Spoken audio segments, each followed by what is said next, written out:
My name is Andrew Eriks. I lived, once, in a city called New York. My mother is Terry Eriks. She's in the phone book. If you know the city, and if you hear this, find her. Don't show her this, but tell her that I love her, and that I'm trying to come home. Please. It all started when I decided, around the time that I turned 25, that it was time for me to give up taking my backpack into work. It would make me look more mature, I thought, if I weren't lugging around a book bag everywhere like a high school student. Of course, this meant that I had to give up reading on the subway in the mornings and afternoons, since I couldn't quite fit my paperbacks into a pocket. A briefcase would have been out of line since I was working in a factory. I had an MP3 player, which helped pass the time for a while, but when it broke, it would shut down at the end of every song if I didn't skip to the next track manually. I gave that up too. So, every morning, I'd sit in the metro for a half hour that dragged on endlessly, with nothing at all to do but watch my fellow passengers. I was slightly shy, so I didn't like to be caught at it, so I'd surreptitiously watch people. Interestingly enough, I quickly discovered that I wasn't the only person in the world who was uncomfortable in public. People covered it up in various ways, but I learned to see through it. I divided them up into categories in my head. There were the fidgeters, who couldn't get comfortable, constantly moving their hands, shifting their weight, moving their legs closer to the bench, moving their legs closer to the bench, and then further. They were the most noticeably nervous types. After them, there were the fake sleepers, who'd take their seat and practically close their eyes in the same second. Most of them weren't really sleeping, though. The real sleepers shifted more, came awake suddenly at stops or after a loud noise. The fakes just zoned from the second they sat until the moment the train pulled up to their stop.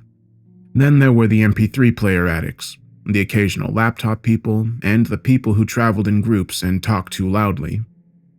The cell phone junkies were either very popular or just completely unable to shut up for more than 2 minutes at a time. Just as people watching was threatening to get unbearably boring, I found my first incongruity. A middle-aged man, brown-haired, average size and weight, and dressed casually. Oddly enough, he seemed almost too normal. He had no remarkable features, no mannerisms, as if he were designed to fade into a crowd. It was that which led me to notice him. I was intentionally trying to see how people acted on the subway, and he didn't act at all. Didn't even react either. It was like seeing someone sitting in front of the television, watching a documentary about fish. They aren't excited, aren't engaged, but they aren't looking away either. Present, but not accounted for. He was on the subway in the afternoons. It was more than a month into the people-watching experiment before he caught my eye, because I didn't catch the same subway every day, and didn't consciously sit in the same car when I did. I saw him for the first time on a Monday, I believe, and for the second time on the Thursday of the same week. He obviously did catch the same train and sat in the same car, in the same seat even. OCD much? I thought at the time. Since he'd caught my attention so much the first time, I watched him more avidly the next. He was frankly downright unsettling. He didn't do anything at all. He just sat there, expressionless, head straight, no matter what happened. A woman with a wailing child entered the car and sat right behind him, and still nothing. He didn't so much as turn his head or frown in annoyance, and that kid was loud too. By the time the subway reached my stop, I found myself queasy, and when I exited the car, my hands were shaking like I was having a nicotine fit. Something about the man was wrong. He was, I thought, some kind of freak, a sociopath maybe. One of those quiet guys who, it turns out, has a dozen women's heads in his freezer, the first victim being his mother. I found myself intentionally dawdling after work in the afternoons, stopping to browse the kiosks in the mall near the subway even when I didn't intend on buying anything. For a couple weeks, I avoided catching that subway, and when I found myself at the stop when it was pulling in, I made sure to choose a train car as far from the one I'd seen him in as possible. Then, one morning, I saw another person who set off the same warning bells in my head. A woman, just as plain-looking, just as out of place in the hustle and commotion around her. The moment I recognized her, I realized later, was when my obsession began. My people watching had begun as a bit of a hobby to stave off boredom, becoming something of a religion to me. I couldn't enter a subway or ride a bus without finding myself examining everyone, filling out a mental checklist in my head. Plain clothes of solid colors, no brands, check. No expressions, no casual glances out the window or towards other passengers, check. No bags, purses, or accessories, check, check, check. We've got another. I started calling them the strangers. I didn't see them every day, even after I started taking the metro more than I needed to, even when I found myself riding buses out of my way in the evenings, but they were there often enough. Seeing one would set my teeth on edge, make my palms sweaty and my throat feel dry. If you've ever given a speech, you might recognize the feeling. Even though they didn't pay me the slightest bit of attention, I felt like I was the one on display for them. I could see them, plain as day. How could they miss me? They didn't, though. Not in any way that I could tell. And when, eventually, my curiosity overpowered me, I decided to follow one. I chose the one that I'd found first, the man in the afternoon subway who always kept the same seat. I got on and took a seat behind him. We rode to the end of the line, and he rose and walked out before I did. Keeping distance between us, I tailed him, but he didn't go far. He took a seat on a nearby bench, as expressionless as always, and I turned a corner and waited, trying to look nonchalant. After a few minutes, the next metro arrived, and I watched him enter it and saw him take the same seat. I couldn't find the nerve to follow him again. He hadn't gone anywhere. He just rode the metro to the end of the line, and then what? Rode it back? What possible reason would anyone have for that? It nagged at me long after I had rode a later train back home and tried to get some rest. I couldn't leave it alone, not until I could make sense of it. I found myself more confused. I was downright angry now. Why was this uncanny bastard, this almost inhuman person, riding subway trains back and forth, going nowhere? The mind, I once read, recoils from certain things, because the very sight of them is an affront. Spiders set it off in a lot of people, particularly great big ones. They just look wrong to us, alien. This was the effect the strangers were beginning to have on me. They offended my senses. I followed him again the next day, and again the day after that. Every day, for at least a week, the two of us made our silent trips together, though only I knew it.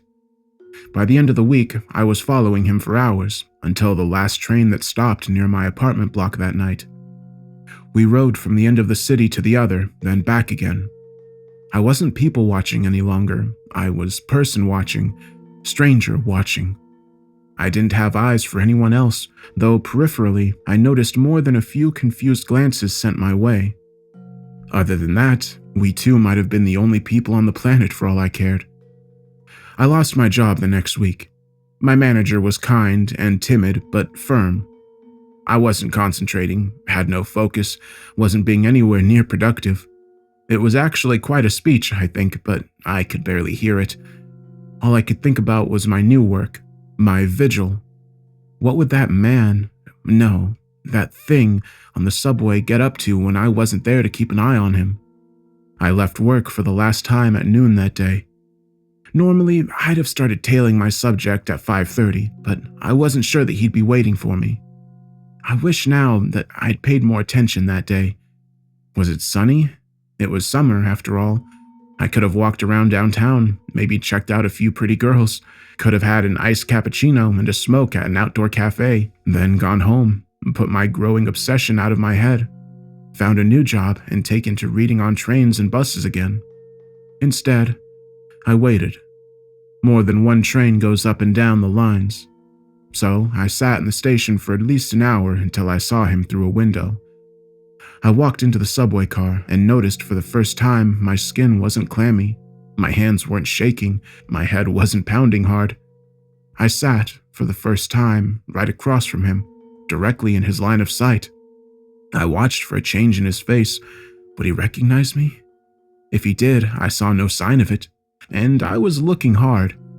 We must have made quite a pair, sitting across from one another that afternoon, staring at and into one another. It was hard not to let the building rage in me contort my face, but with effort, I was able to keep as still and expressionless as him.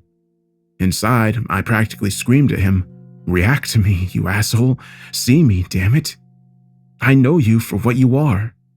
I didn't, though, and my silent demands weren't answered. Not the first trip around, or the second, or the third, or the 10th. We rode far into the night together, and at each terminus, we got out together and waited. I sat right beside him on the bench, watching him from the corner of my eye, and still got nothing from him.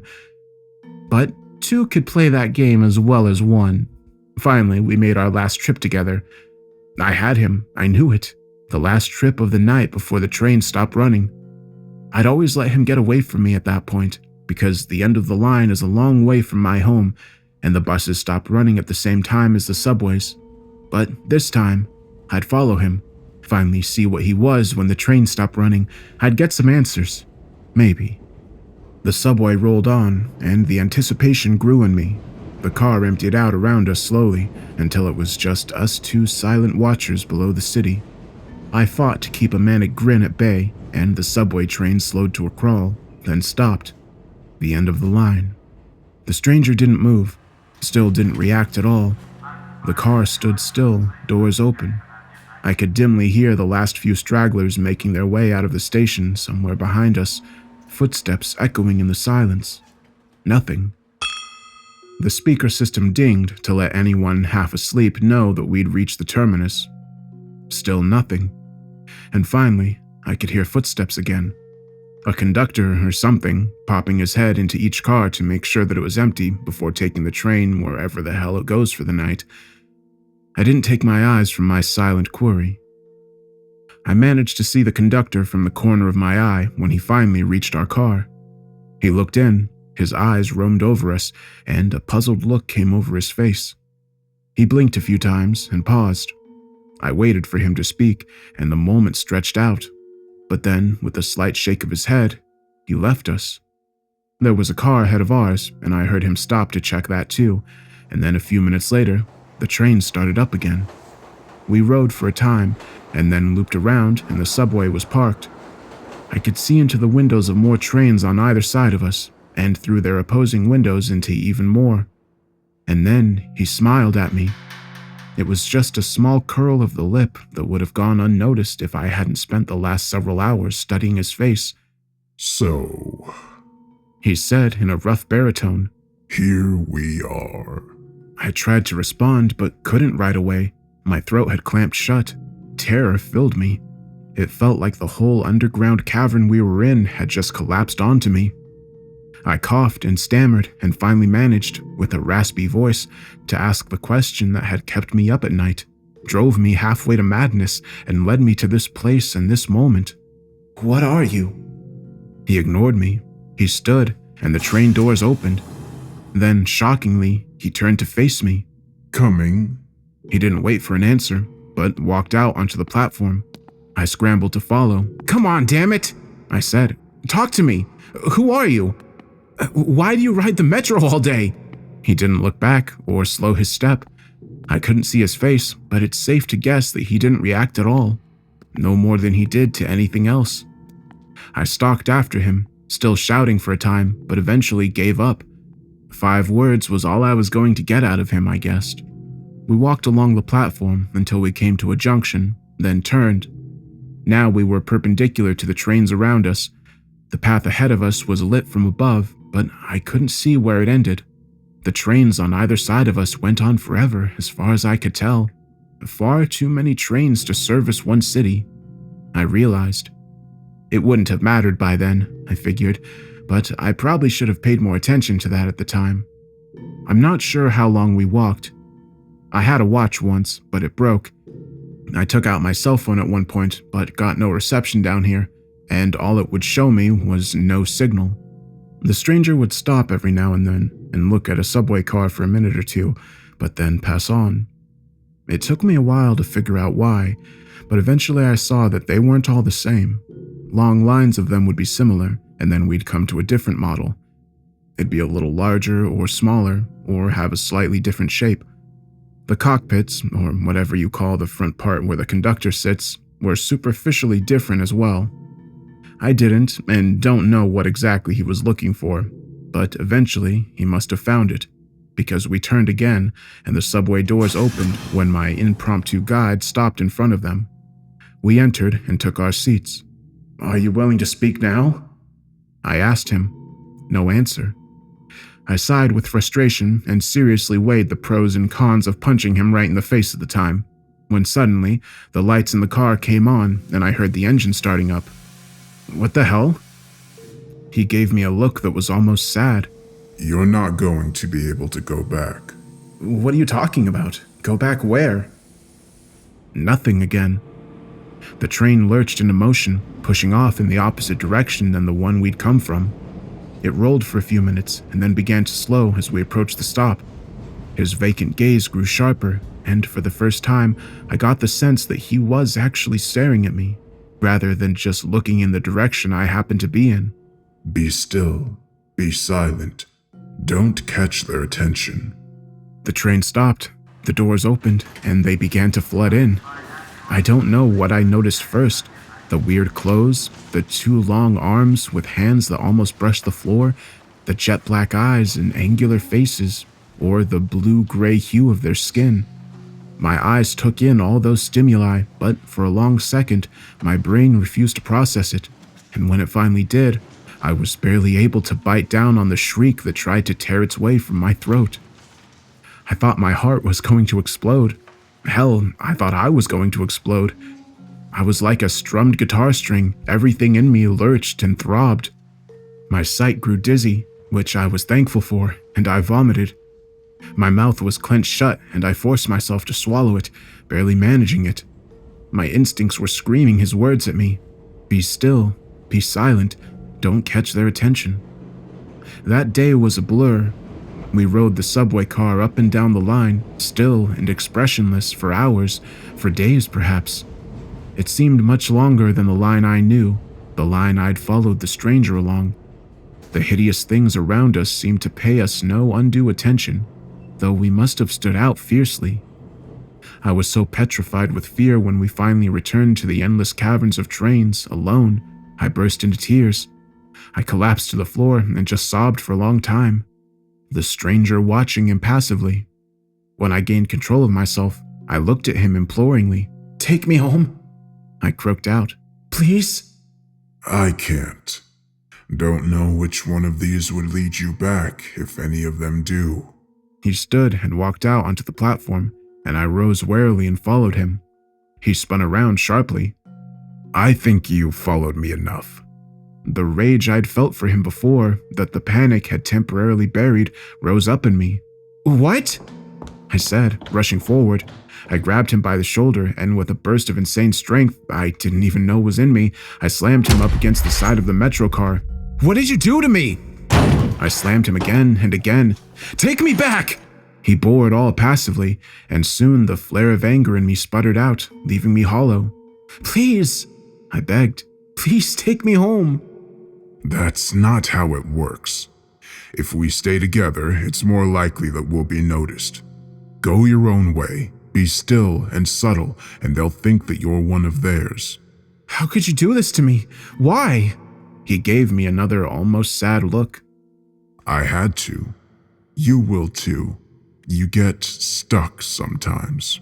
He brushed my hands off his shoulders and turned to walk away. I fell to my knees, suddenly out of strength, and watched him leave.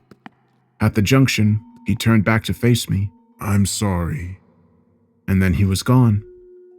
I stayed there on the cold tiles for a very long time. I curled up into a ball and wept for a while. After there weren't any tears in me, I managed to get some sleep. When I awoke, the subway train I'd come in was gone, off carrying more blue-gray abominations to wherever blue-gray abominations go. I couldn't handle going back there anyway. I tried to find my way back to where I'd started, to find a subway that I recognized, but I wasn't even sure which direction I should be going in anymore. I walked for an hour, then another. Finally, I found one that might have looked familiar, or I was desperate enough to imagine that it did. When I stepped up to the door, it opened for me, and I took a seat. It started up, and in spite of being a lifelong agnostic, I prayed my heart out. The train slowed to a stop, and the doors opened, and for a second time, I thought I was saved. People, human beings. I'd be the most devout man in the world.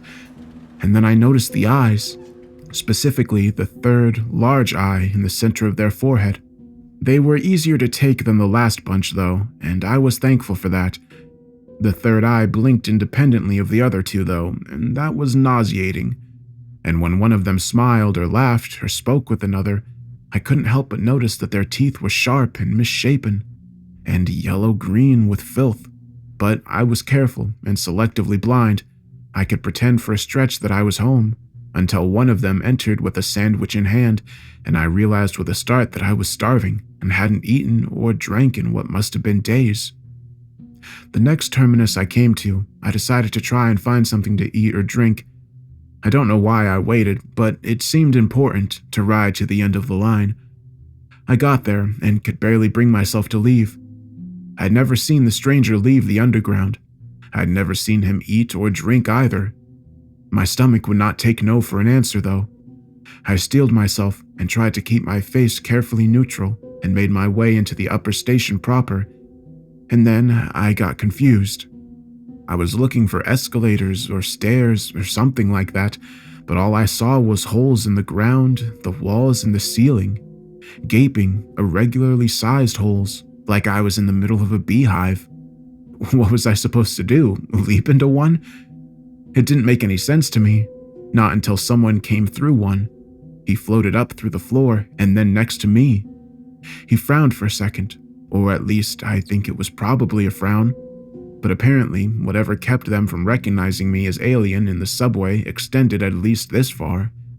It did not, unfortunately, allow me to levitate, which seemed to be the only way out of the subway station beehive thing. Swearing, I made my way back down to the tunnel. I was angry, lost, starving, and I'd been abandoned to a fate that, if it wasn't worse than hell, was at least twice as stupid and 3 times as nonsensical. I was not in the best frame of mind, which I feel excuses the mistake. Normally, I take corners with a wide berth, because everyone knows if you just dart around a corner sharply in a public place, chances are decent that you're going to walk right into someone. As I did. I slammed into someone, a woman, and fell to the ground. Without thinking, I reacted like any New Yorker would. Badly. Jesus, watch where you're going! I realized my mistake even before she did. Her eyes grew quizzical and confused, and when she really noticed me, they bulged with horror. She leapt, floated quickly back from me and let out something scream-like. A little more yowly than I was used to, but I got the point. Further down the tunnel, I saw alien, 3-eyed heads turning towards us. I thought, suddenly, about all those sharp, filthy teeth, and just like that, I was running. The subway train wasn't there, but there was a sideway along the tunnel. For the repairmen, I assume. That's who'd use it where I'm from, anyway. I took it at full speed, and just kept running until each breath felt like getting stabbed. I stopped, panting, and looked back. The tunnel had curved, so I couldn't see the light any longer, but nobody appeared to be following me. Going back, though, was not an option. I continued forward in the dark for a long time. Eventually, I came to a small opening in the wall and stopped for a rest.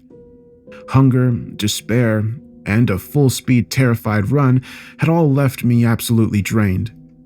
I probably would have wept again, which seemed to be all I was capable of lately, but it just seemed like too much work. I sat against the wall, legs splayed out, and imagined I was beating that bastard stranger to death with a hammer. It was a relieving image. A rat was shuffling around nearby in the dark. Every so often, I would kick out a foot to scare it away, but after a time, I didn't even bother with that. Rabies, or any other disease it might be carrying, would be a blessing compared to the endless traveling through the subways of strange worlds, lost, destitute, and alone. When it crept near to me, I didn't shoo it off. Even when it reached and pressed against my leg, I couldn't bring myself to care. Not until a train passed by and the light of its cars lit up the culvert I was in, and the thing I had thought was a rat. It was rat-like, yes, but not as much as it was spider-like. If someone had bred the two of them together, the resulting abomination might have been almost as horrible as the thing nuzzling my leg. I shrieked, flung myself from the floor, and booted it like a soccer player would, right into the opposite wall. Its back made a sickening crunch, and I watched it twitch out its last before the final car passed and the darkness returned. And in the darkness, a terrible thought came to me. I wondered if it was edible. I didn't want to, and I gagged just imagining it, but I was hungry, and there was no guarantee that I'd be able to find food in this place, or ever again. Rat spider was my only option. I held off as long as I could, but in the end, survival trumped squeamishness. I had my lighter, but nothing to light on fire. I picked meat off its carcass and cooked it a little by holding it over the flame, but it didn't help much. Nothing could have. Its meat was foul, more foul than anything you can imagine. I've been that desperate for food since, and eaten many other questionable things, but nothing has ever been as bad as the spider rat was. In retrospect, that is when I became a stranger. Before, I'd struggled to reach that expressionless state the other had maintained. What I'd taken for calm was numbness. A sharp rock thrown in a river will, over time, have its edges round off by the water beating over it, and what I'd gone through had done the same. Tearing up and eating a monster in the dark, below an alien world, the last of my edges smoothed. By the time I left the darkness and came back into the tunnel, I was as expressionless and empty as the one who'd led me here had ever been. That was not the worst of it, though. The worst of it came later. The first time I got stuck. The stranger had mentioned it, but in the state I had been, I had hardly noticed. One night, at the end of the line, I was asked to leave the train. The world was one of the closer to normal ones, but other than that, the people were almost human, as I recognized it. They were orange, sure, and hunchbacked, but other than that, they were practically normal. After the last world, the orange guys were pretty much beautiful to me. I thought at first that the conductor was talking to somebody else, but I was the only one in the car. And moreover, I'd understood him. The oranges certainly hadn't been speaking English all day, but nonetheless, I could understand what he was saying. When I did, I began to realize why. I couldn't stand up straight. I was hunchbacked, and as I saw in my reflection against the window as I exited, orange. I pieced together the rest from there. Stuck meant that I was trapped in this world for some reason, and stuck looking like them as well. Which would be handy if I wanted to take the opportunity to leave the subway station, which is possible most times, but requires a lot of care and is quite overwhelming. Alien worlds are a little revolting, I've found. You try to compare them to your own, but the differences are so vast that it just makes you sick. I left that subway anyways, because it was clear I wasn't returning to the central hub, what I'd taken to calling the infinite line of subway trains, that night. Or any other night, I soon found out. Whatever had let me go unnoticed wasn't working any longer. I considered briefly staying, but this place wasn't home, and could never be. Even if they looked like me, their culture was bound to be different. That was a lesson I'd learned before. Even worlds where people are absolutely indistinguishable from me are fraught with danger. I was once on a world where the people looked just like me. Well, actually, they looked Brazilian, but that was more than close enough, and learned the hard way that the gesture that to me means hello meant something gravely insulting. Insulting enough that I'd been beaten half to death while a crowd looked on with approval. Besides, even if that place had a culture I could fake, I didn't want to stay. I wanted to be one of two things, to find my way home or to find the stranger who'd set me on this path and beat the shit out of him. Nothing else would do, so I wanted to move on. I wasn't sure, though, if I could do to some poor sucker what had been done to me. Could I really force someone else to wander the eternal underground like me? It turned out I didn't have to. After a few months, one of them did notice me, yes, and began to follow me for weeks. I very carefully made it seem like I hadn't seen him, just like the stranger had. but I was torn between the desire to warn him away and the desire to bring him to the end of the line so I could leave his dismal world already. The last night, he followed me to the end of the line, just like I had once done. He hadn't managed to work up the nerve to sit across from me, though, and as soon as the train stopped at the terminus, he rushed off. I waited, hoping the conductor wouldn't see me and I could continue on, but to no avail. I left the car, and the metro rushed off without me. I cursed inside. As I walked around the corner towards the ticket booths, the young man who'd been following me attacked.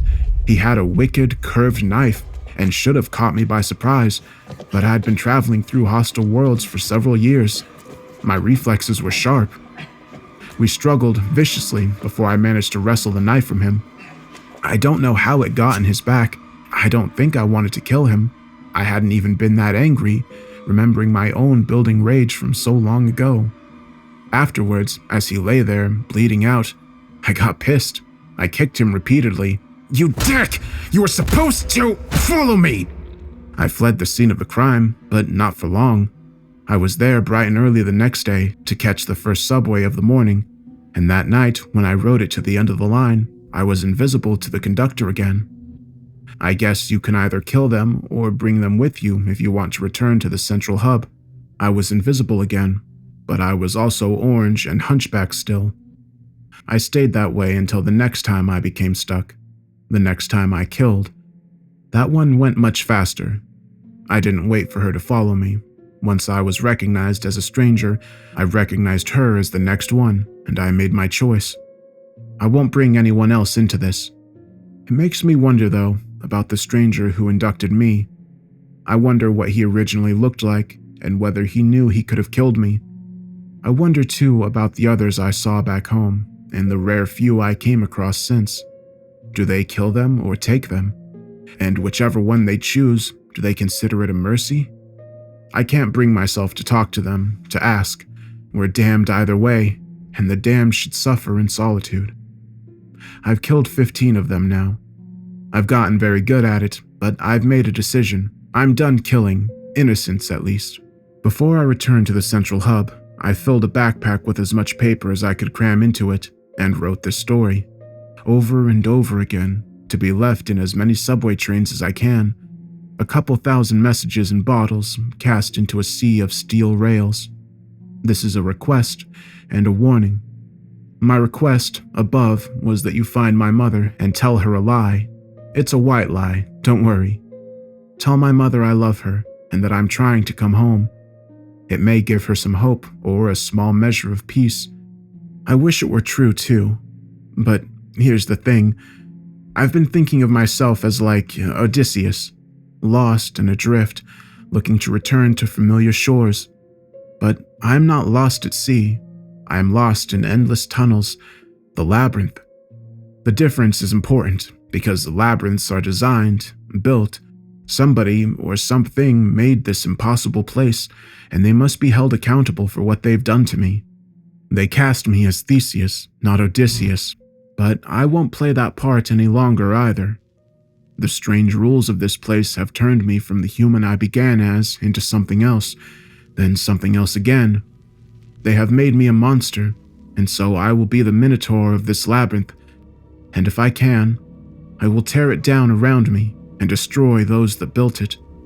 My warning is that you should be very wary in public places of silent, expressionless men and women. Keep your distance. They may kill you, or they may do worse. If you see them, run far and fast, and even more importantly, I warn you, I beg you, don't ride the train to the end of the line.